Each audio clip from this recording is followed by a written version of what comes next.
The Reformed Gamers is brought to you 100% independent and ad-free thanks to our dear patrons over on patreon.com/thereformedgamers. To get yourself sweet perks such as early access to all of our episodes, special episodes of the podcast, and more, head over to patreon.com/thereformedgamers today and consider lending support to the show. Without further ado, let's hop into the show.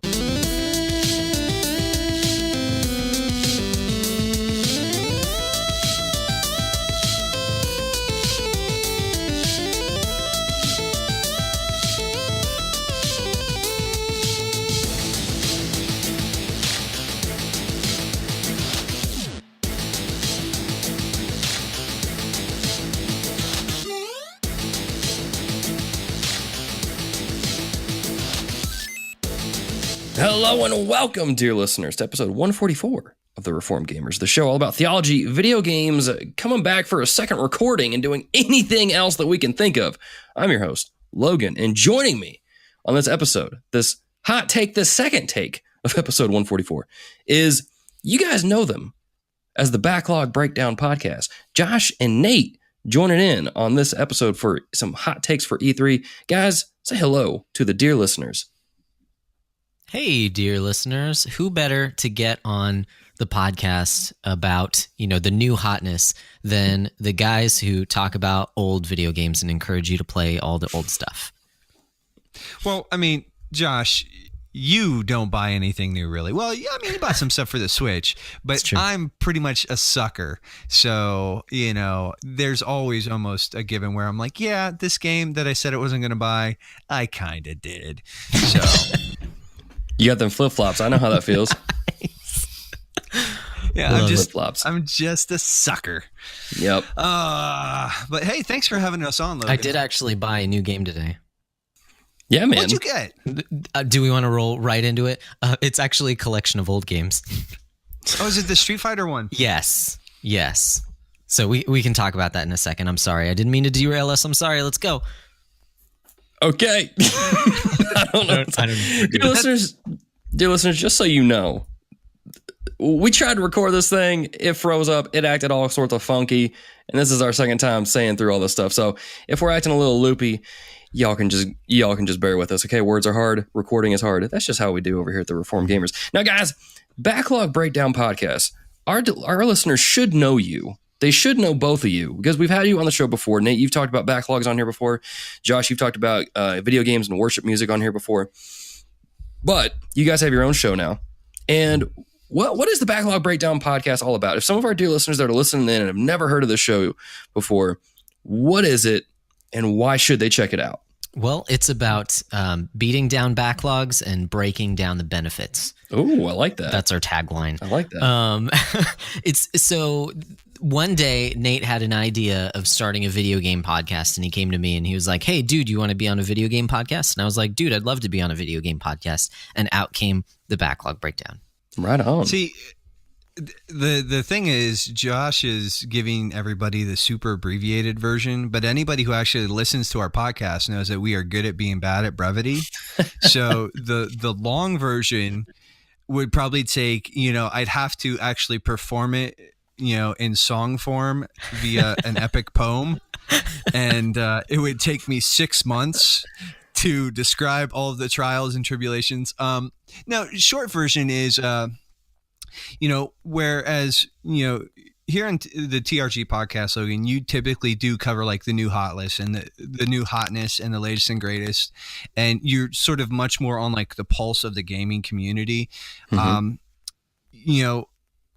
And even when you and I talked about like backlog stuff, years ago, what I was realizing then and what I've sort of further come to realize is that a lot of times, like, like I even said, I'll buy a game and then I won't play it for a few years, or I'll want to go back and revisit old games. And so in the attempt to maybe sort of think through some stewardship issues, mm-hmm. and just sort of really saying like, hey, listen, like there's a lot of stuff here, and it's really impossible to play everything.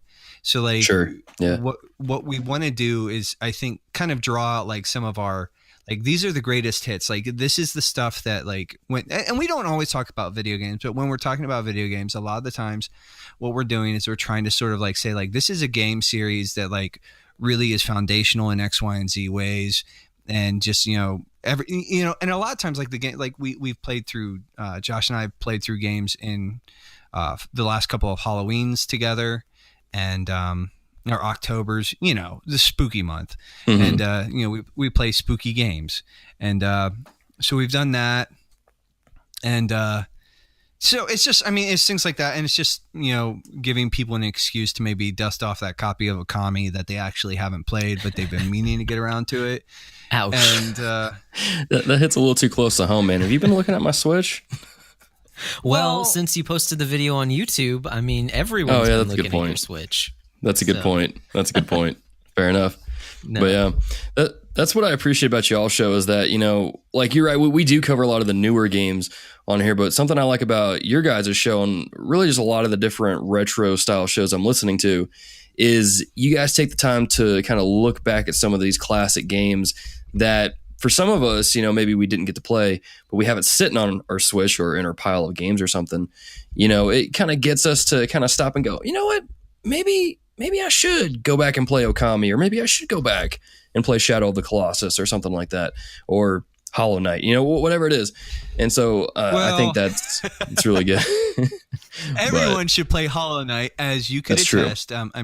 We did have you on a little while back, and all three of us sort of gushed about the might and the majesty of the knight that is Hollow. It's true. It's true. And, I like that. We may mention that sacred symbols throw out there.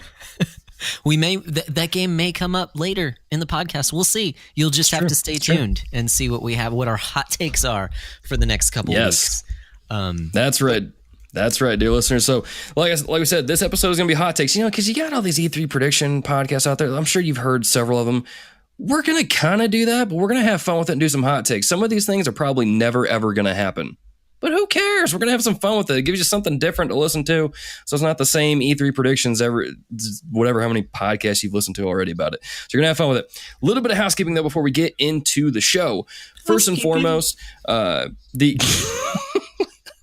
sorry. That's so good. Oh, man, that's a little retro Warriors love there. Tommy Boy, all that fun stuff. Okay. Housekeeping, real quick. If you're not subscribed to us on YouTube, what are you doing?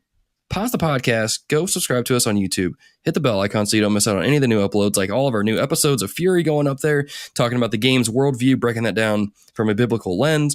We got What is Cuphead on there, so if you want to know how hard the game is, then you watch that and figure it out for yourself. You also got first look at Team Sonic Racing. I know you got Crash Bandicoot Tag Team Racing coming out later this month.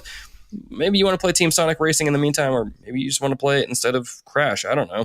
But that's all on there on the YouTube. Check it out.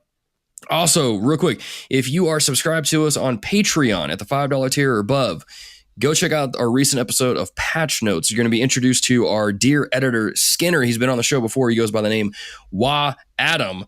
And so you guys will get to know him a little bit more and get to check out kind of the games that he's into, his personality and all that stuff. If you haven't heard him on the show before, this is a good opportunity to get to know him because he's doing all of the editing for our show episodes from now on because he just does a better job at mastering levels and doing all sorts of magic than I do because I'm just twisting knobs and pushing buttons and hoping for the best. So you guys can check out him on that episode of Patch Notes as well. But little known fact, Wah Adam is Japanese for bad Adam. Sorry for spilling the beans. Really? Is it really? Is that what that means? Just kidding. He's the anti-Adam, bad Adam. I mean, you could literally tell me anything about that, and I wouldn't know the difference because I don't know what Japanese. Well, I mean, I could go into it, but I mean, it's sort of. But I was kind of making a joke. That's the whole Wario and Mario thing. Is it's a play on the Japanese language for evil Mario, basically. Hence why Waluigi does that too. But yeah. I feel like this is a Scott Pilgrim moment where Scott goes up to Ramona and is like, hey, did you know that Pac-Man was originally called? Yeah. Anyway. That's true too. Paku man. I could literally spend an entire episode talking about that movie, but I won't. I will refrain from doing that. I love that movie so much. Okay. When you want to, contact me. Will do. I'll hit you up. I'll call Richard up from Popcorn Theology, get you both on here, and then we'll have fun with it. But let's get into the show. Like we always do, a little bit of what we've been playing. Now, guys, you're the guest of hosts. I've already flipped a coin pre-show before we even got together. And Nate, man, you're going to go first. Tell us, as best as you can in a quick fashion, what are the games that you've been playing? Well, you and I have been playing Overwatch. Yes. And, you know, so good. We played some. Dude, it's surprisingly, like, it'd been a while since I'd picked it back up, but after I finally got it updated last night, we hopped in for, it was, you know, we probably played for a couple hours. A couple hours, yeah. Got some of the different rounds in, did a bunch of quick play. I really like it. I mean, you and I have sort of already talked about Overwatch in general and different things. It's just a game that, like, it's good. It's kind of like candy. It's fun to sort of like dip in and sort of like scoop out a whole handful and chew on for a bit. But there's no real substance. It's a good way of putting it.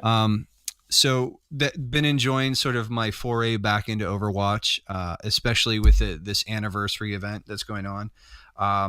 And then I've just I decided to finally like crack open the Spider-Man DLC. Nice. And I pretty much blew through the first two. What is it? The Heist and then Turf Wars. Oh, I can't remember. Silver Linings has sort of been like a bit slower. Like so I'll probably have that wrapped up here by by like tomorrow or something. I'll probably sit down and just sort of burn through the rest of that. And then just anybody who's been listening to the breakdown can tell you I've been stuck on like Odin Sphere for like 2 months, much to my shame. Oh, wow. And so it's just like it's a fun game, and just there's a part of me that just like gets like stuck in like these loops. And like the completionist in me is making that game way longer than it needs to be. So I know how that is. But Odin Sphere Life Riser, it's really a pretty game. It's fun, and it's kind of like, and again, it's like candy. It's just sort of like right there. I can sort of play it for a couple hours, and it doesn't really require me to be super invested or anything. So fair enough. But that's what I've been playing. So like vanilla flavored candy. Sorry. What? Vanillaware. I was making a pun. Sorry, my bad. Oh, gotcha. Keep going. No worries. Just shut up. What was I gonna say? Oh yeah, Nate, are you playing that on PS4 or are you playing the PS2 version? I was actually, I was playing it on my PS4, but then I found out the Vita version and the PS4 version have cross save, and so I migrated all of my files over to the greatest handheld console of all time, the Vita. I've just been it's really actually it's super fun on the Vita. So if somebody's looking for something to play on their Vita, man, I talk so good. Hey man, words are hard, right? They are super hard. But if anybody is looking for something to play on their Vita, I definitely recommend it. It's it's a 40-50 hour sort of chunk of game that I think sort of it just scratches all the right places for me. So fair enough. Right on. Josh, man, what about you, man? I did play it on PS2, so. Oh, wow. Dang, that's crazy. Man, oh man. Okay. I do have that on PSN, the original one. I don't know when I'm going to get around to that just because it's such a huge chunk of a game. But Vanillaware games tend to be pretty good, so maybe someday. We'll see. Maybe I'll get a PS4 and get the re-release before then. I don't know. We'll see what happens. Okay, what have I been playing? So in our group, we've had a couple, every 2 months we decide to play through a game or a series, or we have like a theme for the types of games that we want to play. And so for the past 2 months, we've been playing through the Mother series. And so I actually just played through Earthbound, which is Mother 2 in Japan, last year. So I already beat that one. But I had Earthbound Beginnings, the original Mother game that was never released here in America until a couple of years ago on the Wii U Virtual Console. But I had owned that since they released it because I bought it. Because I heard it wasn't the best of games, but I bought it because it was fairly cheap, and I just wanted to like give Nintendo the thumbs up to say like, yes, keep doing this. Like release unreleased games. That is awesome. So anyways, just, because it was our theme of the couple months, I have been playing Earthbound Beginnings, and I actually just finished it up the other night. And it is a very weird game. But of course, if you played Earthbound, then you know, like they're just weird games in general. But it was fun. It was fun. It's definitely an NES JRPG, so it's very grind heavy. You know, it doesn't have tons of walls of text, which actually I think makes this one stick out if you think about it in context, because it does have a lot of quirky dialogue where NES games didn't have very much dialogue at all. So to actually take up that dialogue with something that has character is pretty interesting. So it's a shame that I couldn't necessarily play it in context, you know, like 20 years ago, but it's definitely, it was a fun playthrough. I probably would not have done it had it not been themed like this. And so, you know, being able to enjoy it with some other people. And then I just started the other day a little 3DS game called Azure Striker Gunvolt. And I say 3DS. It was released on 3DS. It's also been released on Switch, and I think it's on Steam too, which is interesting. I don't know. I have it on Switch. Oh, nice. Have you played it? A little bit. Okay. I'm curious to know what you think about the game in terms of the controls and the difficulty. So it took me a while to get it. Okay, so I'm towards the end of the game now. It's a short little game. There's lots of challenges, so like you can go crazy and get better. But once it took a little while to click. Okay, I love I'm just a sucker for like anime art styles in general, but just kind of the overall feel of the game, the sprite work and stuff, the character in the dialogue and things like that. I dig it. So right off the bat, you know, you got me hooked. The mechanics to the game. So think of just like a modern day Mega Man X in terms of the way that the game looks, in terms of art style. And it does take some cues from Mega Man, but it's different in that the way that you're attacking, you have a gun, but it really just shoots out like these little tags on the enemies, and you have this kind of like electrical attack that you do that shocks the enemies that you have tagged. So it's a very different style of combat. The game pushes you towards finishing levels really quickly in order to get a good score. It's almost sort of like the stylish action games, you know, like Devil May Cry or something like that, where it wants you to play a certain way in order to get a good score. And so it kind of pushes you towards that. So once that kind of clicked for me of like, okay, speed, like I need to get through this quickly, then it kind of opened up a little bit. Once I could equip a few more skills, that helped out a lot. And then just dying over and over and over again against certain bosses, because there's actually no lives in the game. You can just keep continuing, which is awesome, because I probably would have gotten way more frustrated with this game if you couldn't do that. But after the first like 3 or 4 bosses, it kind of clicked, and I feel like I've got the game down a bit more than I had before. So I'm enjoying that one a lot. It's been a lot of fun. Right on. Yeah, that was one of the hard things for me, was like the whole tagging system, and then tagging the enemy, then using your electricity and the speed. I'm like, it just, to me, it felt weird, and I probably just need to spend more time with it because I'm just so used to playing Mega Man X, like you mentioned. Yeah. But yeah, I might pick it back up hearing you talk about it. I might try to get back into it. It's a fun little game. I think howlongtobeat.com has it at like 5 hours. So it's a short little thing. Oh, wow. Yeah. But it's, I mean, think of like original Mega Man games, right? I mean, that's pretty similar. True. Like it could be longer depending on how bad you are at the game. But if you eventually kind of get better, then, you know, it's a decent playthrough. I've really enjoyed it. But it does take a little while because it's different than what you think, you know. Jump and shoot man, right? Like I've played this game 100 times before, but no, your gun actually doesn't do hardly any damage at all. So you do have to kind of like retrain yourself to play it, which it's been fun. And it's fast paced. It's got some, you know, some very fast music as well. So it gets your blood pumping, which is nice. I think that also kind of pushes you towards speed. So that's been fun. Yeah. And then, like I mentioned earlier in the podcast, earlier today, I did actually go out and buy a game, but it's a collection of games. I haven't actually opened it or played it, but I did pick up the Street Fighter 30th Anniversary Collection. Oh, wow. Do you guys know what this is? What this collection contains? I do. think I do. What is this? But that's because you told me about it. Yeah. Because I was wrestling with whether or not I was going to buy it for like a day or two. But Walmart had it on sale. I think Amazon had it on sale too. It was $20. So in this collection, it includes the original Street Fighter. Like, it's pretty much a garbage game. It's not very good. But for the sake of history, it is included. Right. And it's arcade versions of all these games. There are 12 different Street Fighter games. Original Street Fighter. Wow. 5 different versions of Street Fighter 2. So, you got your turbo and your hyper fighting and your, I don't know what you call it, super, whatever. So there's 5 different versions of Street Fighter 2, 3 different versions of Street Fighter 3, and then the Street Fighter Alpha games, Alpha 2, and Alpha 3. I'm not even a huge fighting game fan, but I grew up playing Street Fighter Alpha 2 and some Street Fighter 2 as well. And so, like, I was just itching to play, just for nostalgia's sake, and I couldn't pass it up at that price. 12 games, why not?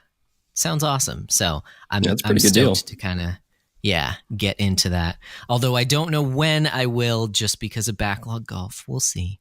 Because I would be. I was going to say at the points. that will wreak havoc on your score. Yeah, because there is no way I'm going to complete any of those games. Like, it's not. I don't complete fighting games. That's ridiculous. So, yeah, we'll see what happens there. But that's what I've been playing. Fair enough, dude. Man, you got a lot to play.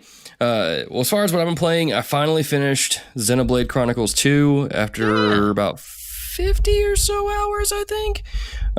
Jeepers. I'm gonna say this about this game. It's not one that I can easily recommend for a few different reasons. One of them, I definitely said somewhere on Facebook. I can't remember where, so I'll just repeat it here. It's the best way to summarize this game is it feels like a very dated JRPG in a few ways.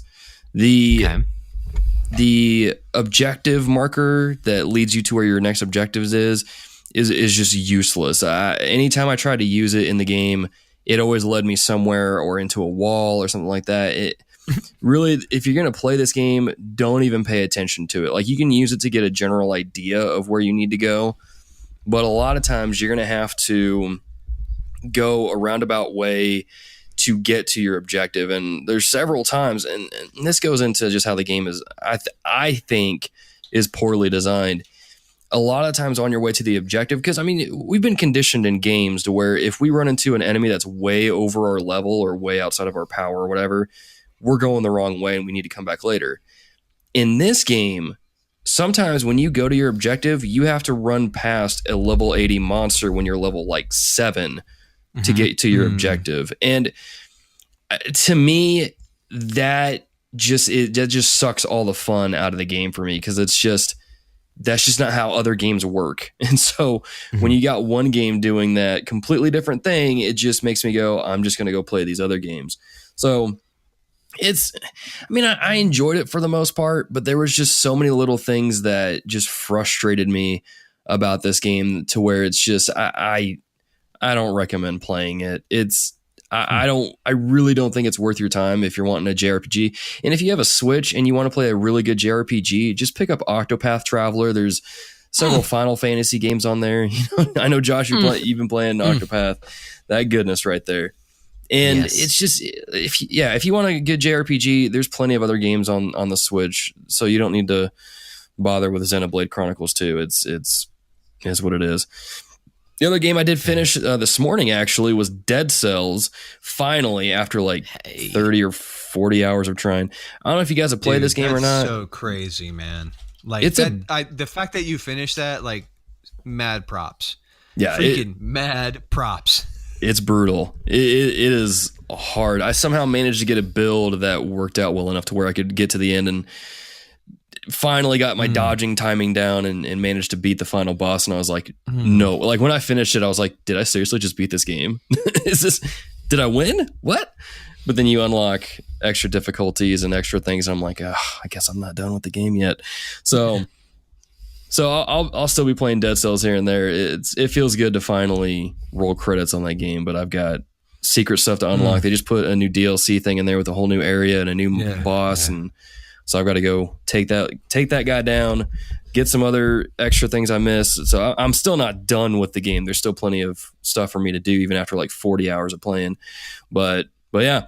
And then of course Overwatch, already talked about that. Good stuff, fun stuff. If you guys are wanting to play that on PS4, let me know at the Theologian on PSN. I will agree with you, Nate, though. That game needs to have crossplay. I don't know why it doesn't have that already. Yeah. Like, someone play with Xbox peeps. It's just one of those things where it's not Fortnite, so nobody cares about it. Yeah, that's true. That's true. But we should care about it. It's going to be announced at E3. No, I'm just kidding. There we go. Get them started early. Overwatch is getting crossplay. E3 hot take.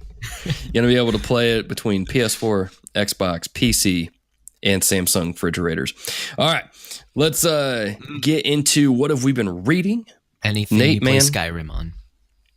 Sorry. It's a book. Yes, you play Skyrim on a book. On an e-reader. Can you imagine playing Skyrim on an e-reader? Oh, man. Okay. Nate, man, what have you been reading? Well, anybody who listens to the breakdown will tell you, like, I managed to turn what should take me a month to read into like 6. But I've been reading a book called, give me 1 second here. I'm scatterbrained and Nate's smart. The Company We Keep by Jonathan Holmes. And it's just, it's one of those things. My pastor picked it up. It's a short little guy. I don't even think it's like 100 pages, but it's these sort of just like, it's a little bit of an explanation or an exploration rather of biblical friendship and sort of what biblical friendship looks like. I really do recommend it. Like an early sort of reco here is like, if anybody wants to sort of, it's not a hard read. But if you have a group of friends, it definitely seems like it might be small group material. But yeah, The Company We Keep, it's good. It's really good. It's given me a lot to sort of chew on and think on. So nice. Cool. Josh, what about you, man? I just started this week a book that's been on my backlog. I don't know what you call it. For quite a while. Yeah, something like that. My log of books that I keep in the water that I roll around. That was weird. Sorry. Anyways, the book is called The Hole in Our Holiness by Kevin DeYoung. And, by the title, it's about holiness, and it's about like basically how the Christian ought to pursue holiness as just a part of the Christian life. Like that is something that we ought to be making progress in becoming more like Christ. Right. And so that's kind of the gist of the book. I don't know if you've ever read a Kevin DeYoung book. He is very practical. He reminds me a lot of like Tim Challies, honestly. Okay, yeah. It's very much just like down to earth. It's like you're having a conversation with the guy because he doesn't use. Not that I read a lot of books with flowery language, but he's very much like to the point and very practical, and I like that a lot. So it's a short little book. So I've gone through it. I'm almost done with it. Over the past week, I listened to a lot of audiobooks. So this one was a nice listen. So yeah, I would definitely recommend it. It's good to just be reminded and to be challenged as well that like, yo, dude, you need to get better just in general.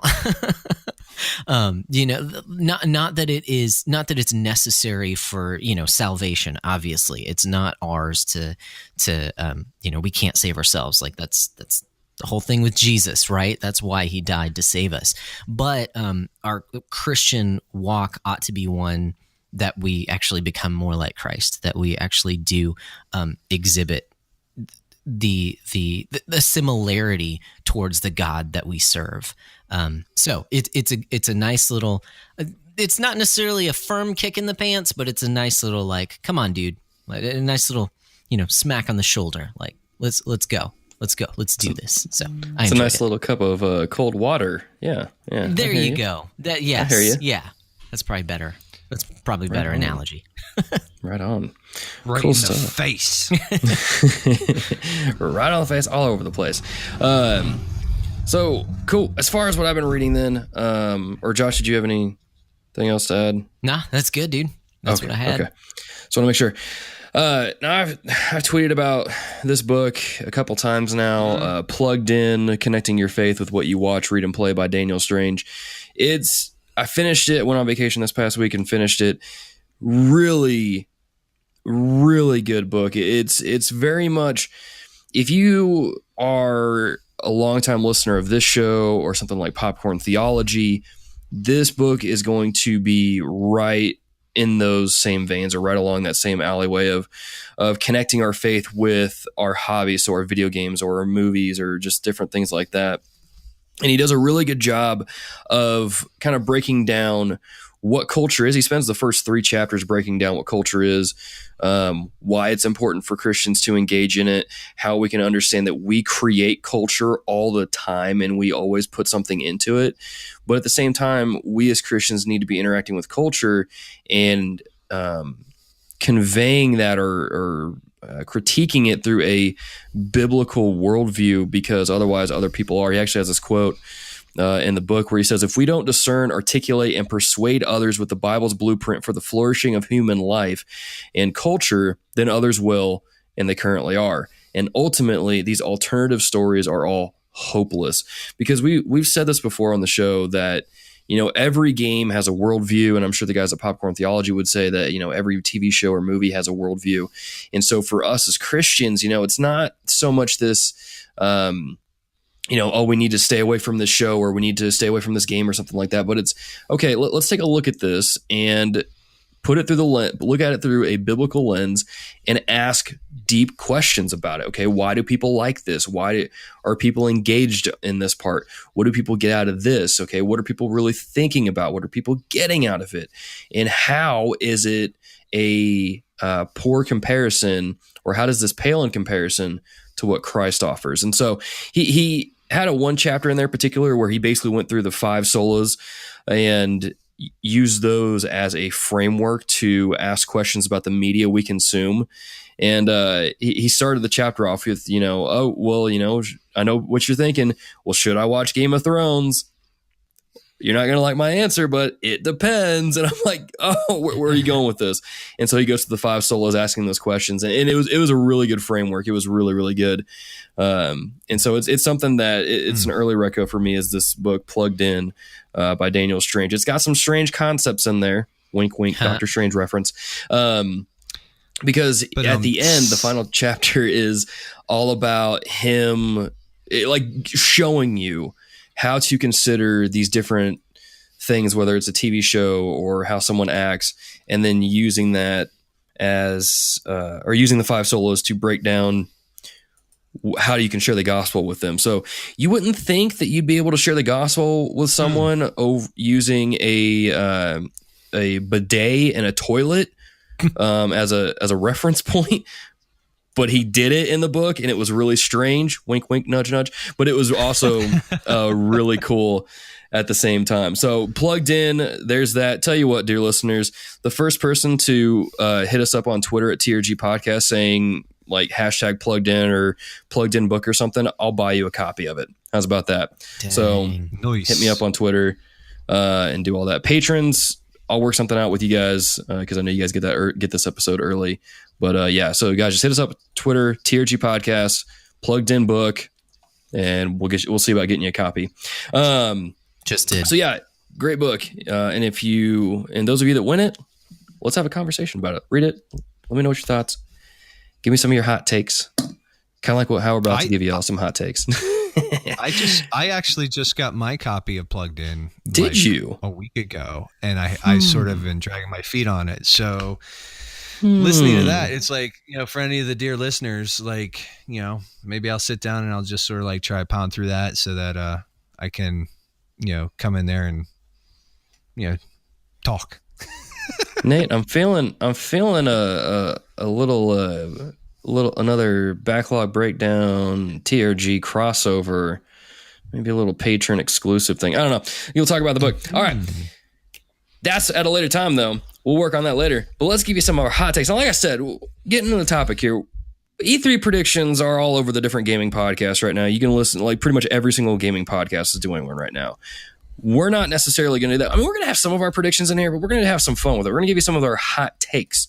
These are things that probably will never happen, but who cares? We're going to have some fun with it. So when we're done with this, or if you guys have some hot takes as you're listening to this, send it to us, TRG Podcast, on Twitter at TRG Podcast, in the Facebook group, all that fun stuff. Let us know. Now, guys, E3 is a great time of the year. We all love it. We all love it because it's like the Super Bowl for gaming. We got all the new games coming out. We got all the games getting announced, some surprises, some letdowns, and things like that.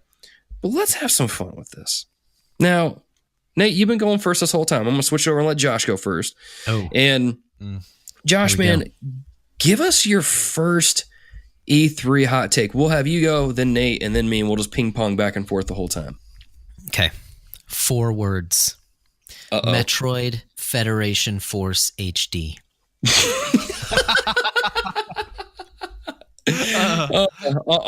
On the Wii, right? It's going to be released on the Wii. No, it is on Switch, good sir. How are the people going to buy it? It's on Switch, but it's not a new game. It's just a port. Federation Force HD. Now you can play Blast Ball if you have a Nintendo Switch Online subscription. Yes. Blast Ball with your friends. Love it. Everybody will finally know exactly what they were never missing out on. They will all love Nintendo again. Exactly. I think there's a hook shot in that game. Oh, geez. Here we go. Well, I might actually like it then. Oh, my gosh. Dear listeners, if you don't know, just go listen to their podcast and listen to Nate talk about the hook shot being absent. They could probably go into the Facebook group, dude, and honestly, that's true. Nate McKeever and Hookshot and listen, see my multiple tirades. That's true. You have had several of those. But Nate, I've heard your beard is made of hook shots. Shooting right out of your face. Yeah. Surprise ending, guys. I'm actually just a hook shot. Wow. You're very eloquent for a hook shot. Never would have thought of it. Nate, man, give us your first hot take of E3 this year. What's going to happen? Okay, so I just played PSVR for the first time over the last weekend, and we know that sort of there's been talk about how Microsoft is going to partner with Vive or whoever it is. My first hot take is that Nintendo is going to throw their hat into the VR, but it's going to be via the Labo series, and it's actually going to be, you're going to be able to cockpit out of cardboard, and it's actually even further than that. It's going to be used as a recruitment tool for a secret mecha piloting program via the Last Starfighter or something like that. I'm just saying, just getting real deep here. Yeah. So what you're saying is that's never going to happen, dude. The current Labo kit is actually a ploy for Ender's Game style stuff. Yeah, but with giant robots. Gotcha. So it's going to be like Evangelion, and we're all going to have existential crises. Yes. It's going to be awesome. Where's the henchman dad when you need him? I don't know, man. We'll have to get him on here. Wink, wink, nudge, nudge. Probably going to happen here sooner than you think, dear listeners. All right. How about you, Logan? What's your hot take? What you got coming? I don't know which one to go with. I just, you know what? I'll go with this one because, dear listeners, you know that I love my PlayStation, and that even more than my PlayStation, that I love Persona. But you know that even more than Persona, I love Knack, and we all know that Knack 3 is going to get announced and released the same day at E3. I know PlayStation's not going, but they're still going to announce it and release it the same day because PlayStation do what they want. And Knack, you can't stop Knack. Knack going to give it to you. Knack 3's coming. Get ready for it. Did you see the leaked script for it, though? I did not. Instead of going with another numeral, they're actually introducing a female Knack named Nick, and it's going to be called Nick Knack. Perfect. I love it. I can't wait. This is so terrible. Can't wait. This is going to be great. Oh man, PlayStation they just keep delivering it. Greatness awaits. Oh man, it's Vita exclusive. Oh, perfect. I'll buy my 20th Vita then because we all know I've had so many of those. Oh man, that's awesome. All right, Josh, keeping with the Sony train, keeping with the Sony train, I got one here. Okay.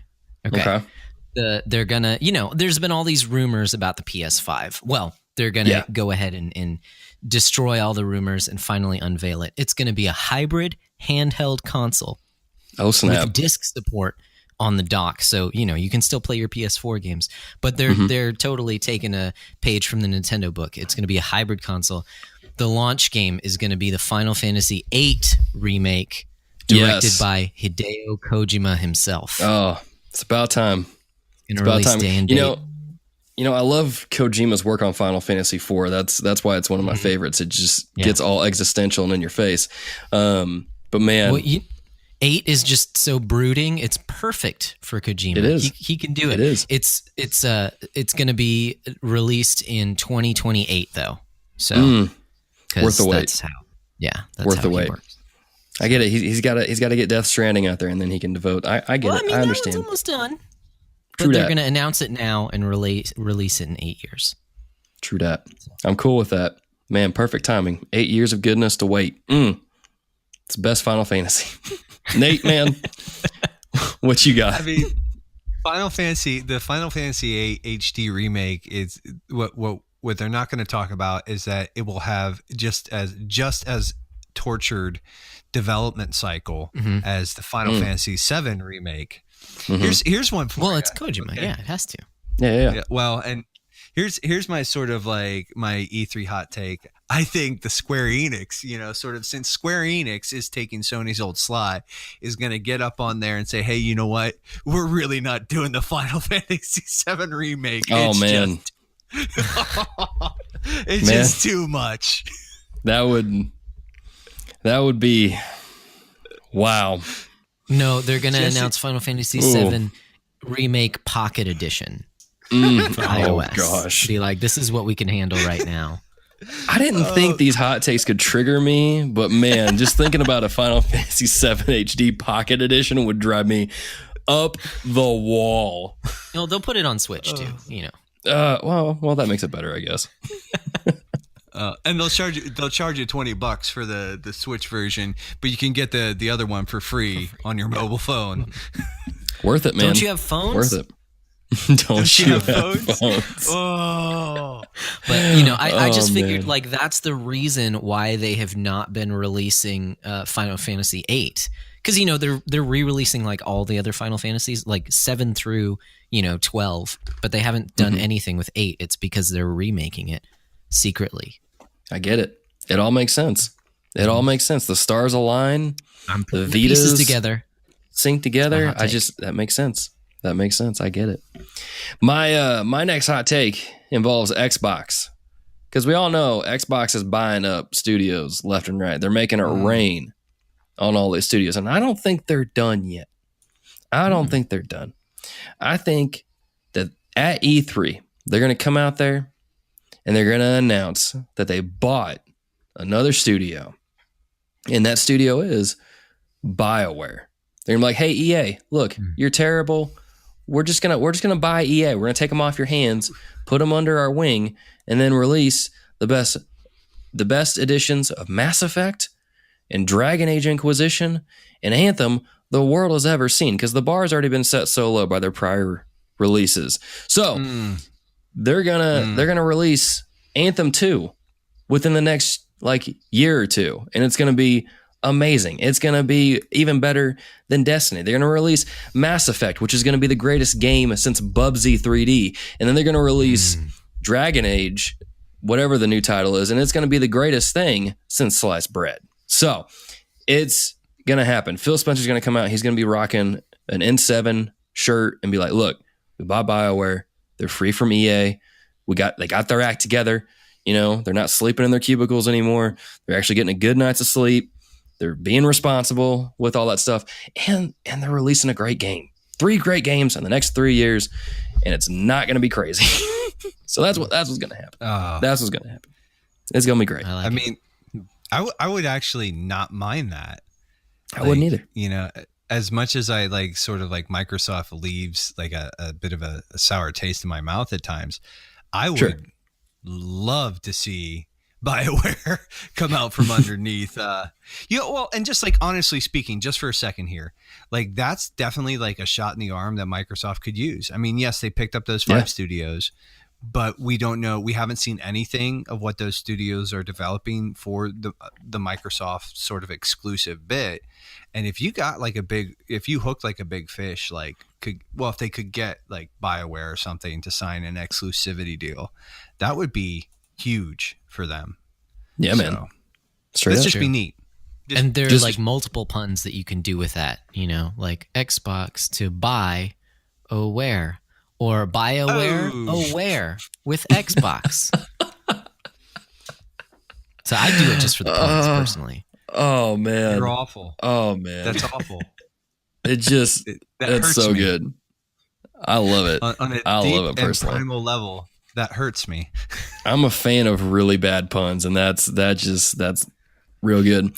Josh, man, what's your next hot take? Okay. Keeping with Xbox. Okay. So Xbox, Spencer, he's going to get up on stage and he's going to announce that Xbox is shifting focus. Okay. They're going to focus on the kids, the children. Do it for the children. And they're going to release Halo Battle Royale for PC, PS4, Switch, iOS, and Android. Wow. With 1 week of Xbox exclusivity. So buy your Xbox now so you can play for the first week. And then after that, everyone in the world is going to be playing this. And it's going to be like chibi style Halo Master Chief. Oh, dude, that's the best. It's the best. Yeah, that's how you keep it safe for the kids. That's how you get everybody involved. Oh, I love it. Love it. Microsoft knows what they're doing. Babies will go to Xbox because it works for Nintendo. So yep. Watch out, Nintendo. Xbox is coming for you. Oh, man. Nate, man, what you got? Well, in another sort of like surprise turn, I think what we're going to see is Ubisoft declares that they're going to be taking a more kid-friendly approach with all of their games. And what we're going to see is basically family-friendly versions of like Splinter Cell, Assassin's Creed, instead of like with rabbids killing. Yes, with rabbids. So instead of killing people, you'll put them to sleep. The rabbits were in ancient Greece, right? That's amazing. Sure. I'm just saying. I'm not going to lie. Romulus and Remus were raised by rabbids. I'm not going to lie. If they somehow put the rabbids in Assassin's Creed Odyssey, I would totally play that DLC like crazy. That would be amazing.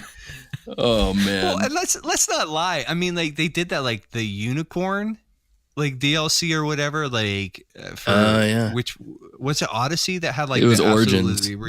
Okay.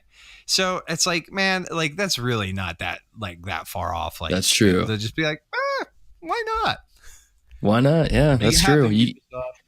Make it happen. I can't remember if it was Origins or Odyssey has a Q-tip that you can fight with. I think it was Origins. So nice, excellent. That wouldn't be outside of their wheelhouse. That would be something they could do. That would be awesome. That'd be awesome. Well, to keep it going with the whole family-friendly thing, which is it's nice to see these companies taking a more family-friendly approach and making their games a little more accessible to people of all ages. And Xbox, they made a big move years ago when they bought Minecraft from Mojang, I don't know how to pronounce it, but how they bought Minecraft. And, I think they got their sights set on another game. And Josh, you teased it earlier, but they're going to Xbox is going to come out and announce that they bought Roblox and they're going to call it Xbox. And it's going to be released on just everything except PlayStation because PlayStation doesn't like crossplay, but they're going to release Xbox and you're going to be able to play that on whatever you want and enjoy it. And if they had any microtransactions in it before, because I don't know, I haven't played Roblox, I don't know what's in there, but they're going to come through there and take away all the microtransactions, just open it all up, let you play it, let you have fun with it, and goof around in Xbox, the new family-friendly party game. Enjoy. It's I like it. Our hot takes are just like super friends. I love it. They're super friends, spitting super hot fire with some super hot takes. You know what I'm saying? It's good stuff. Good stuff. Super hot was really cool. like, VR. Oh yeah, super hot. That was a cool game. Josh, man, what's another hot take you got for E3 this year?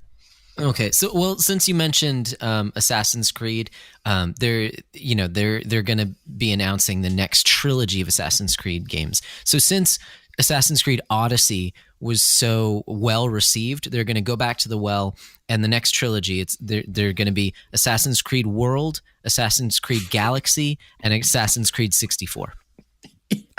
Excellent. And they're all going to be Nintendo exclusives. Assassin's Creed Brothers 3.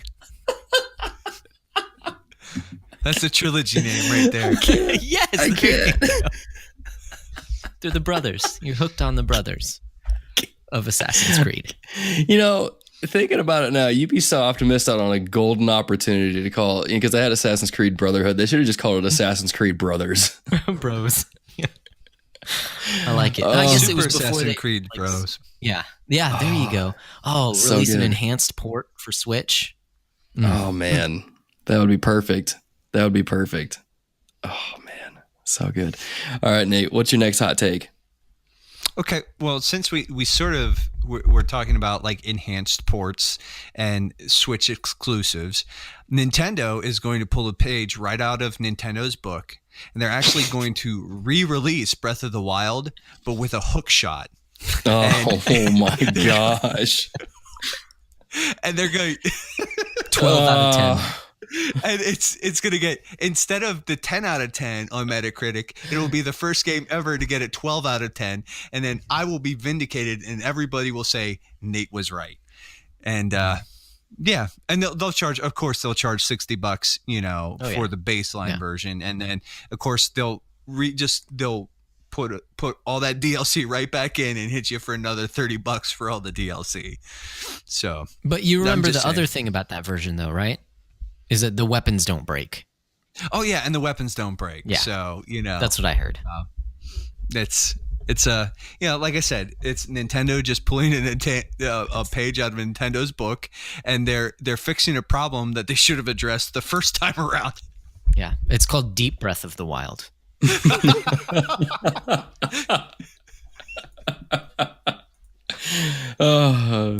everyone's gonna be taking a deep breath, like, oh, this is a good game. Yeah, pretty much.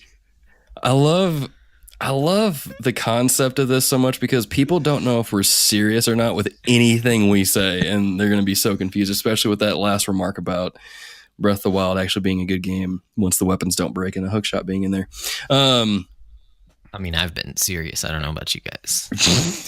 I'm super serial right now. That's so good. Super duper serial. So I good. know Yoshida's uncle, and he told me all this stuff. So right on, man. It's like, man, you got the inside scoop right there, guys, on TRG first. My next hot take is going to be, we're going to see all of the Persona games ported to the Nintendo Switch, but they're going to start with the Labyrinth games, so the 3DS ones.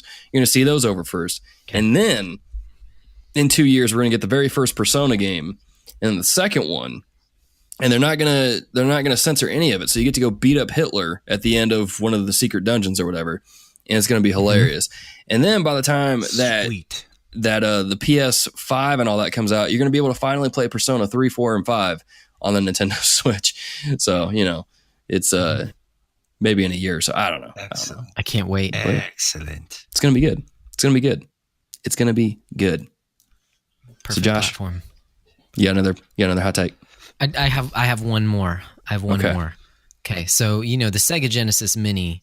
It seems like Sega is finally getting their stuff together and putting out a console that has like actually good emulation on it. Right? They're contracting M2 to get the emulation for this. So they're putting out the Sega Genesis Mini. Well, once they release that, then they're going to announce, hey, there's a Sega Saturn Mini. And, hey, there's a Sega 32X Mini. Hey, there's a Sega Dreamcast Mini. And then finally, they'll say, April Fools, none of that was real. What we're really coming out with is the Sega Dreamcast 2. Boom, all your pre-orders were actually for a Dreamcast 2, suckers. And they're going to get back into the console space with a new Sonic game. It'll be Sonic 2020. That's amazing. That's amazing. It'll come out day and date with the movie. Now, Will it have a really cool, like, kind of grungy guitar song thing with it Crush too, like 40, they did man. in Adventure and all? Yeah, awesome. You have to get Crush 40 on that. Otherwise, Awesome. it's not a real Sonic game. Otherwise, true. it's trash. It's trash. That's garbage. true. Any Sonic game that doesn't have a song done by those guys on there is just it's not a good Sonic game. It's just not. Yeah, you don't want to play a bad Sonic game. Yeah, Never. It's true. It's true. So, that's why Sonic Mania was terrible. Yeah.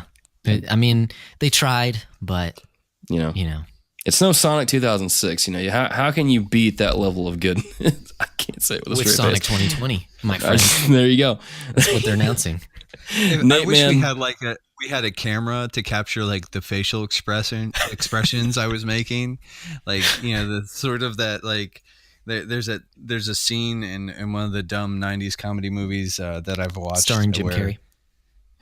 No, this one was starring this is Dodgeball, and there's that scene where she's talking to Ben Stiller's character, and she does like this little, holds her fist up to her face and kind of like puffs her cheeks for a second. She's like, "Oh, I'm sorry, I just had to swallow a little bit of my vomit." You know, I just did that for like 15 seconds straight. Nice. Wait, you don't like Sonic? What is wrong with you? It's because he doesn't have a hook shot. Is that what it is? Sorry, Nate. Pretty much. He doesn't have a hook shot. Man, can you imagine living your life in such a way where you would say, this game doesn't have a hook shot in it, I'm going to hate it. It could be the greatest game of all time. There's no hook shot. It's not the greatest game of all time to me. No grappling hook, no hook shot, no spider webs. It can't be the greatest game of all time. I don't get it. Do you just want to go slow all the time? I don't understand this.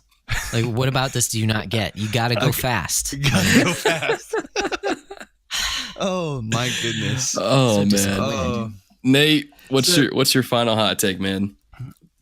My final hot take is this. So, Sony has been known to be sort of like the premier sort of developer and publisher of the epic first party exclusive sort of adventure game. They reinvented God of War, Horizon Zero Dawn, Spider-Man was huge. I mean, like The Last of Us, I mean, Uncharted, like that's sort of like their wheelhouse, is that these single player sort of epic campaigns, they've nailed them.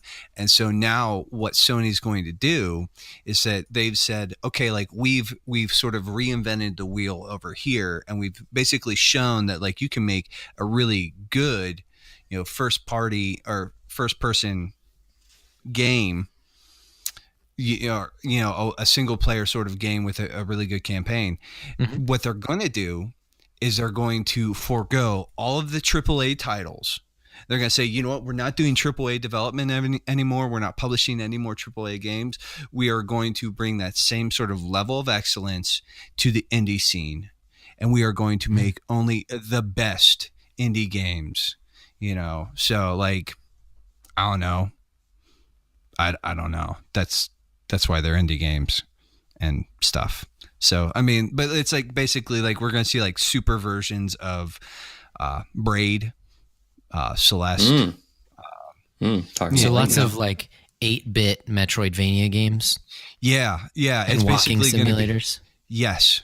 And it's going to all be in that super charming, like polygonal style, or, you know, like the 16-bit sort of 32-bit, like maybe they'll even bring back like the polygonal modeling that we all miss from the 64-bit era. So that's when games look the best. But that's, yeah. I mean, it's not like that was trash or anything. So, Uncharted 5 is going to look like Pitfall for the 2600. Yeah, exactly. Perfect. Yes, exactly.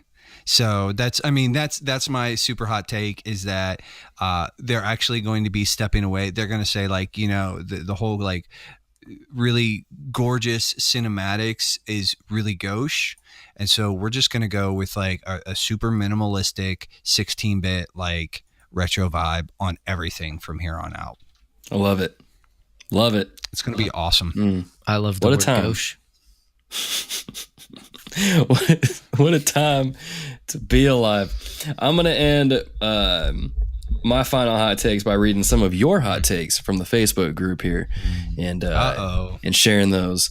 sharing those with the other dear listeners. Surprise, you guys probably didn't know I was going to do this, but that's what I do. Keep people on their toes. Hunter Whittington says, Banjo confirmed for Smash. I don't see Kazooie in there, so I'm sure Kazooie will be a separate fighter on there. Maybe he'll be an Echo fighter for Pikachu or something. I don't know. Ooh. I do have something to say about that, actually. What's that? Because we've already confirmed who the next Smash Brothers character is. Like, I don't know if anyone else noticed from our podcast, but it's Hollow Knight. It's going to be he the was Hollow confirmed. Knight. Like we talked about this like a month ago. He's confirmed. That's true. Of Silk Song, he's the next one. Maybe Banjo and Hollow Knight will come at the same time.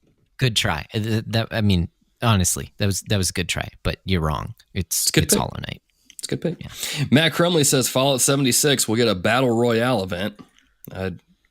Okay, I hope not. A couple people said Xbox is going to revive Scalebound. As hot of a take as that is, I'll hold on to that hot potato. I'll hold on to that. I like it. I like it. Let me see. The first Microsoft character will be announced for Smash Bros. It'll either be Steve or Master Chief, coming out from Caleb Peterson. Nice. Let me see here. Mark Gregory has John Cena as a gift, so clearly John Cena will just be in all the games. He'll make an appearance at the conference and be like, hey, I'm in all the games now. Get all the games. He already is in all the games. You just Oh, because you can't see him. He's been there the whole time. Oh, man, that'll be a great unveiling. Jesse Knopp's got one. This is a pretty hot take. I don't know how likely it's going to be to happen, hence the reason I'm reading it. Jesse Knopp says, you guys are thinking small, ... Amalur 2 gets announced. I hold on to that potato. I'll tell you, because, on a serious note, THQ Nordic is going to be announcing 3 games at over E3 or soon. And nobody, there's speculation as to what those 3 games are. And think they have one that they're fairly confident what it is. But I'll tell you what, if they say hey, we're going to make a KOA 2, I will drink that Kool-Aid. I will drink that Kool-Aid twice. And after they announce it, then they're going to do an Amazon style bidding war for different cities around the country who want to support the game so that they can make it. I like that. The city. I like that. I like where you're going with that. Sorry, Wesley Ray. That was a little insight if you know anything about the first Amalur. Anyways, sorry. Wesley Ray, the good boy, the man. The Henshin Dad. Thank you. I was trying to think of what his podcast is. The Henshin Dad says the next Beyond Good and Evil trailer will feature twice as many F-bombs as the previous. That one was pretty rough. I think he's shooting low. I think he's shooting real low. It's going to be 3 times as many. All the F-bombs. Yep, let's go. Because they want it to be super adult. It's going to be super adult. That's why they swear so much. It's going to be one of the attacks is the F-bomb. And just and they just open it and censor the whole thing out and the screen just explodes. And then your system fries because it can't handle all of it. Read it. Gosh, Jared Martin has one that's hilarious. I'll read in a second. Alex Castellano says his hot take is Square Enix wants to surprise us by telling us that Final Fantasy VII Remake is coming out this fall. The earth shakes from fans all over the world trembling with excitement. Then Square shows the release date as November 8th, 2019. The same exact date as the release of Death Stranding. The earth is then rattled by the collective sound of all the fans slapping their own foreheads in befuddlement. What's fun? I got an even hotter take. Oh, wait. No. What were you going to say? Sorry. I was going to say, what would be really fun is if you read that last part, is the Dragon Ball Z guy, where it's next time on Dragon Ball Z, the earth is then rattled by the collective sound of all the fans slapping their own foreheads in befuddlement. What is Square thinking? Okay, sorry, go ahead. I love it. No, the joke, actually what's going to happen is that they're going to announce that Death Stranding was Final Fantasy VII Remake the whole time. Oh man, that would be intense. I could see Kojima doing something like that though. I mean, he is working on Final Fantasy VIII after all. Who knows what he's going to do? Man. That's what he does. Jared Martin, I have to read this because this is just hilarious. Now, dear listeners, this is going to get a little gory, but stick with me. Phil Phil Spencer grabs a knife and cuts around one of his arms and pulls the flesh off his forearm and hand to reveal he is a robot. He has been using the xCloud to power his AI this entire time. Nice. Philium. I mean, that would explain why that. What's that? What was that big Crackdown 3 was such a phenomenal turd, is that he's actually been like pulling all that cloud computing that Crackdown 3 was supposed to take. He's been siphoning it off. So that makes sense to me. I mean, seems legit.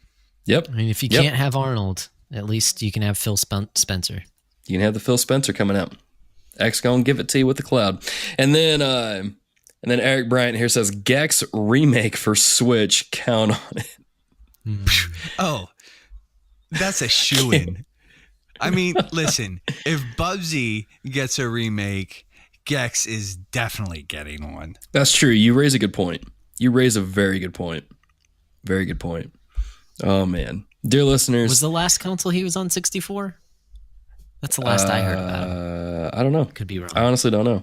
I know Gex was on 3D, not 3DS. What's that thing called? Well, then N64? He got hired by Progressive, right? Or not Progressive, Geico, right? Yeah. That's right. So that's what he did. Then he was like, I'm done with video games. I'm just going to go sell insurance. I was really happy when he got that deal. I mean, like, let's be honest. Like, he struggled for a while, but it's but I just so like I do have like if anybody hasn't been able to tell by now, we have been sort of like goofing the whole time. Mm-hmm. What? Well, Josh, I wasn't joking about some of those. You? I mean, I was being Xbox totally is gonna serious buy about the BioWare. Deep Breath of the Wild. Right. But I can't get over that name, dude. It's so good. If anyone wants to make cover art for this, I would love to see it. That's all I'm going to say. I just Send it want to us at somebody TRG to make the Podcast. But I did have like a quick question that, like, and again, I know that we don't want to go too deep into this, but like, what were like a couple things that you guys were actually excited about this E3 that you were kind of keeping your fingers crossed for or your eyes on, so to speak? Josh, that's all you, man. You go first. Me? Okay. So yeah, being serious now for realsies. In terms of Nintendo, like I was trying to think about what Nintendo could do, and honestly, man, there are so many games that they have announced like within the next year that I don't know that they really have to announce anything new. Like talking about a new game. They have said that there are certain games like Animal Crossing, like Luigi's Mansion 3, like Link's Awakening, Fire Emblem, Astral Chain, the Marvel Ultimate Alliance game, even Daemon X Machina, and then of course I'm looking out for Shin Megami Tensei 5 that they announced, forever ago. And then there's that one, what's it called? Town, something like that. Is it Level 5 that's making that game? Yeah. So like they have a lot like already in the pipeline. I honestly don't know what they're going to announce. If I were to seriously make a stab at some new game that they're going to announce, I'd say Pikmin 4, because they've had that one apparently in the can for a long time. Like they talked about it during the Wii U era, that it was almost done. So, I mean, you'd have to rework it because it's not like the 2-screen that the Wii U was.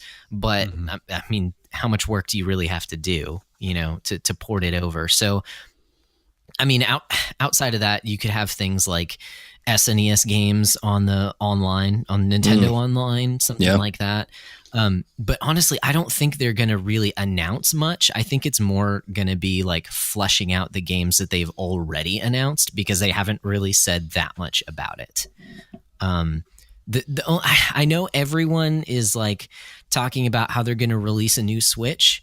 I really don't think that they are, because the current Switch is selling so well. Yeah. You know what I mean? Yeah. Like, sure, they may have another version in development, but it just seems like good business sense to hold off until sales slump a little bit, then release the new version to drum up, some more business. So, so honestly, I'm kind of at a loss in terms of like what they're actually going to announce. I'll say for me, literally the only thing I want to see out of this E3, the only thing that I even remotely care about, well, there's a lot of things I care about that I could see at this E3, but the one thing, like, this is all I want from Nintendo. This will be the one thing they want. And longtime listeners know, they know where I'm going with this. Just announce and release the Metroid Prime trilogy for the Switch already. Just do it. Yeah. You guys have been leaking that thing all over the place. I've seen it on the internet so much that it's like, I know it's out there. Just release it already. Give it to me. Put it in my Switch. I will straight up. Okay. This is how serious I am right now. If that gets announced and it's released this year, not only am I going to get myself a copy or several, because that's how I roll. Seriously, I will do a giveaway on this show if they release that and give it away to a dear listener if it gets announced and released this year. Because Nintendo, you're leaving money on the table, man. You know how many people would buy that? Like, oh my goodness. Especially if you put it at a reasonable price. You know, if you put it at $60, I'll still buy it. I don't care. But just announce it. Just release it. It's money on the table, you know, and make me happy. You guys made my dreams come true a couple of E3 ago when you guys released the Metroid Samus Returns things, or you announced that, and then you showed me a fancy logo for Metroid Prime 4. You got me all kinds of hype. I think that was 2 years ago now. But like, just make my dreams come true again, Nintendo. Just make it happen. Just make it happen. Do it. It's Greg Bowser. What's his name? Bowser? Greg Bowser? Kerry Bowser? Yeah. Mr. Bowser, right. Make it happen. Get on there. Make it happen. Be awesome, and we'll make it happen. I'm getting a little rowdy on that. I'm sorry. Yeah, but with Joy-Con support too, that'd be stinking awesome. Because I played the original Prime on the, well, technically Wii U, but I played the Wii version, and I was really impressed by the motion controls on that. And I can only imagine how much better it would be with Joy-Cons. Like, it worked really, really well. I was surprised, and I would totally play those games like that. I don't care, you know. Yeah. As long as you don't pull the thing that Pokemon Let's Go did, where I can only play with one Joy-Con, you know. Mm-hmm. If you let me play with both, and I can do the motion controls, I'm fine. But it's just, make it happen, dude. I will totally buy that. I will buy so many copies of that thing. I'm not even joking. And put Blast Ball on the disc. Oh, please do. Please do. I've already got, thanks to my Twitch Prime, I've already got like Nintendo Online for a whole year. I'm set to play that. Give it to me, Nintendo. Make it happen. Yeah. But I'll take Federation Force, I guess. You know, that's fine too. Yeah. I definitely think like the Metroid Prime trilogy, like if we got a hard date for that would be, I think, the one thing that, I mean, there's a lot of things I'd like to see Nintendo do this E3, and I'm definitely like going to be paying attention to their conference. I'm more like into the sort of quality of life stuff. Like, I want them to address their online service stuff so badly. Like their infrastructure, their store, like the whole thing. I just want to see them like say, hey, like, listen, like we're gonna fix this because we know it's not great. I'd like to see them do that, but like the Prime trilogy would be like, if we could get a hard date for that, like literally, I don't care about anything else Nintendo would say. Like that one would be the one where I'd be like, okay, like, you know, you have my attention and you will have my money, like that. So. What about and what about Microsoft? Because like this is for me, like the thing is, like, I'm very interested in what they're going to be doing, because last year they announced the acquisition of those 5 studios. It was like the Ninja Theory guys. I'm trying to think who else. That was like the big one, the people who did Senua's Sacrifice. I think they got Obsidian too, which I can't remember what game. Yes, okay. It was they made, but I know they bought Obsidian. That's it, yeah. Outer Worlds is, and that one, like the thing that's interesting, I'm looking forward to that too, because that's going to be the last like non-exclusive that Obsidian does. So, yeah. But what do you guys? I mean, like, you know, I don't know, Josh. You really have too many thoughts there, but Logan, I know that you're sort of like an ex-boy kid sometimes. Where depends on the day of the week, yeah. Like, yeah. So. What are you sort of like hoping for, looking forwards in this one? Nothing. I'm kidding. I don't know, man. Like, I just get here. I'm gonna cue this up. You know, when the Xbox 360 was out, you know, I loved that system. I loved being an X-boy. You know what I'm saying? It was a good time. It was a good time. I just want Xbox to recapture that magic and to bring me back. You know? I love being a Sony pony. I love my platinum trophies. But Xbox, man, what's wrong with you? We used to be such good friends. We used to be, you know, in such a good relationship. And then you mess things up with Don Matrick and the Xbox One, and you know, I'm ready to forgive you. I'm ready to come back. You just got to give me some reasons to do it, baby. You know what I'm saying? You know what I'm saying? So I don't know. I want them to just come back and give me a reason to buy an Xbox. Give me some good exclusives. Give me some good gaming, you know, revive Halo, make it something even better than what it is. You know, hopefully Halo Infinite is just jaw-droppingly mind-blowing. You know, I would love to see Halo Infinite revolutionize that genre like it did when it came out on the original Xbox. So I think for me is I'm wanting Xbox to just not pull their punches, just show some cool things and make me go, oh snap, I need to get an Xbox next generation. You know what I'm saying? So that's all I'm going for. I just want to see something cool. I want them to wow me. You know, I think I will say this, Phil Spencer, he's done a really good job at taking steps to turn that brand around and get it back in a good standing. But you know, it's all about the games, baby. You know, so you got to show me some good games. You know, and I think they've done a pretty good job of keeping it consistent with Gears of War and the Forza series, both Horizon and Motorsport. And you know, Halo's kind of stumbled a little bit, in my opinion. I hope Halo Infinite brings it back, and I hope we see some cool games. You know, so that's all I'm going for. What were you going to say? No, go ahead, Josh. Well, I was just going to say, I don't know much about, you know, like the Xbox specific IPs, but some of the stuff that, and like what they've been doing recently, but it does seem like they are kind of doing some stuff behind the scenes, you know, definitely by buying out other companies to actually, you know, produce some exclusive games for them.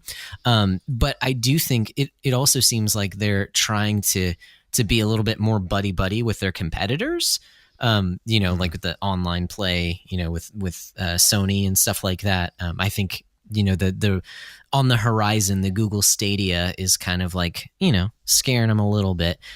But there was a rumor a few months ago that the Xbox Game Pass was going to come to Switch.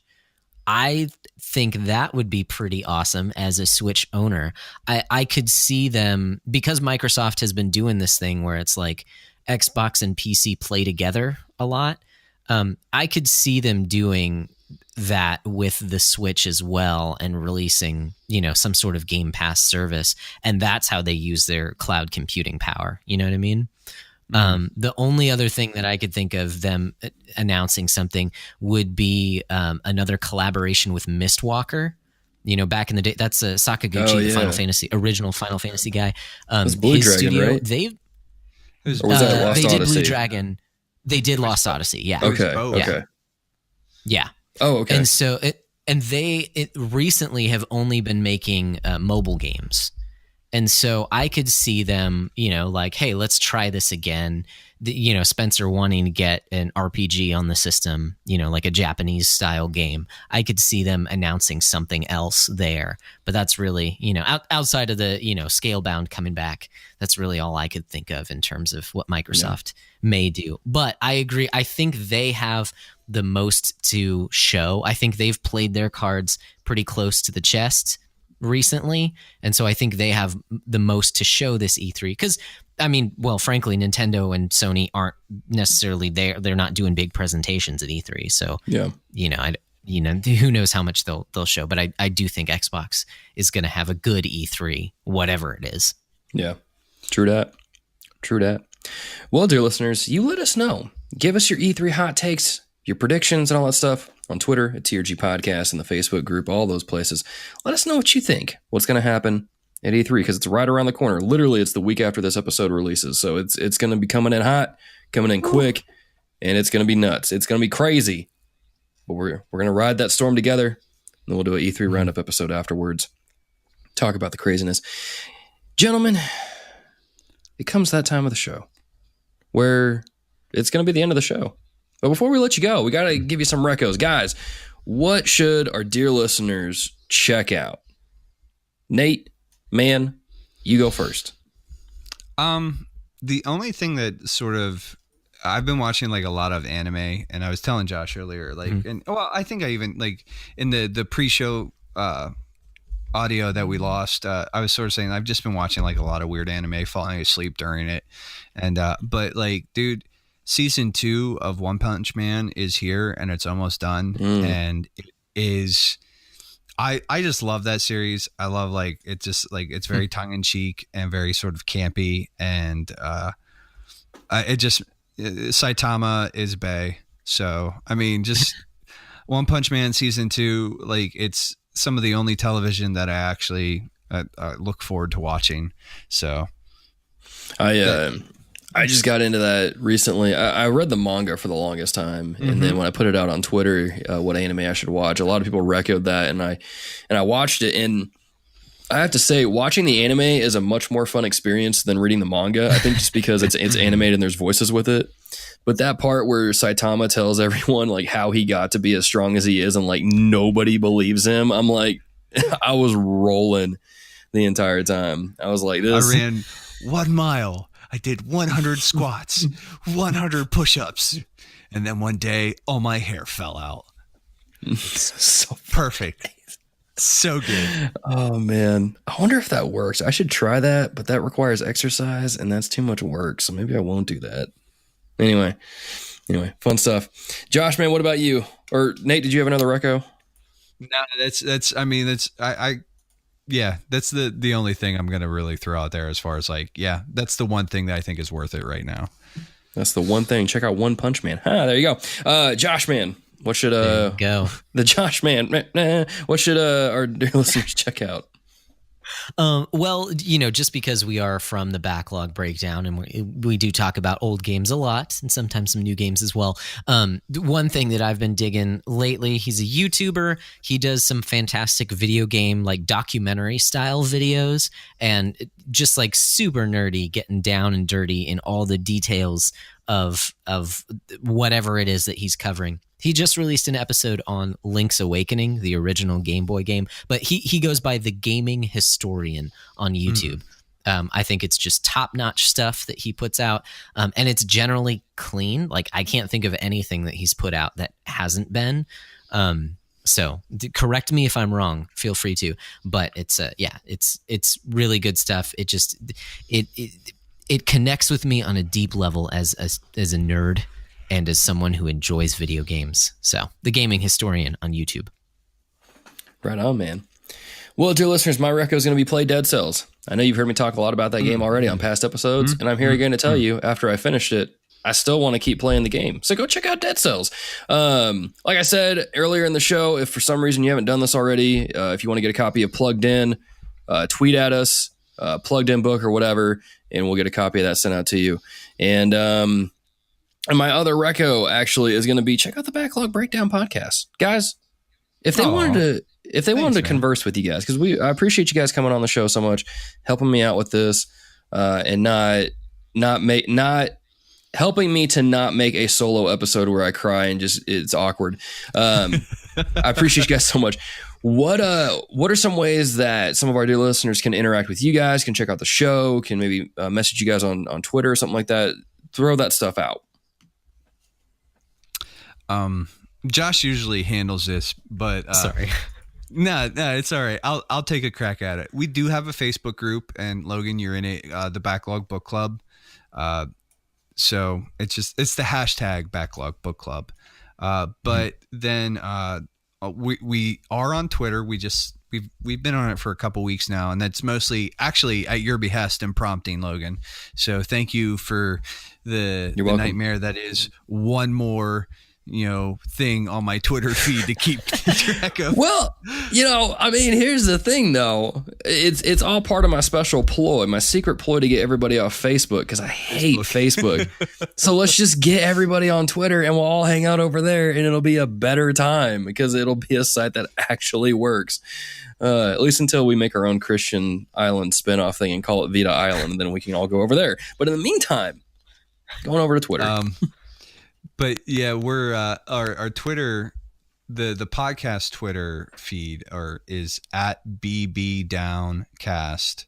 And if you don't like the handle, I'm sorry. Maybe I'll fix it, or maybe Josh will fix it. But we don't have anything. No, I think it's a good handle. You guys should keep it. I like it. BB Downcast. Yeah, I like it. BB Downcast. And then I'm Nate _McKeever pretty much everywhere. Like on PSN, Insta, all the things. So most of the things actually. And then Josh is Josh, what are you? Well, I usually on different sites. I mean, you can find me in the Reformed Gamers group, obviously in the yes. Facebook group.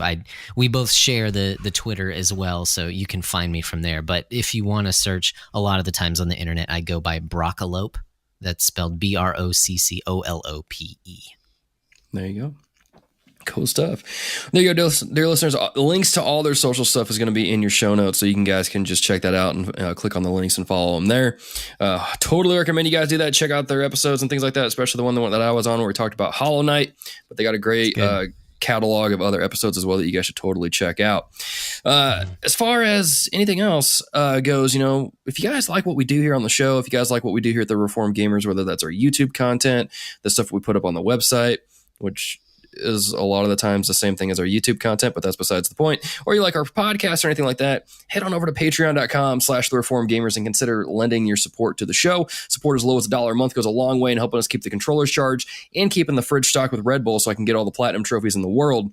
Nice. Plus it gets you nice little perks like early uncut access to all of our podcast episodes, 24-hour access at a minimum of our YouTube content. So I've been doing a pretty good job of keeping that stuff, like knocking that stuff out ahead of time.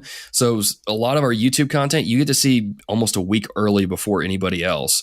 So that's at the $1 level. And then as you go up, you get extra perks like our behind the scenes episode or our behind the scenes show, our Patreon Discord, special roles as the Dear VIP, those kind of things. So just go over to patreon.com/thereformedgamers to check out and consider lending your support there as well. Plus, if we hit 30 consecutive patrons, I will live stream me playing Resident Evil 7 in VR.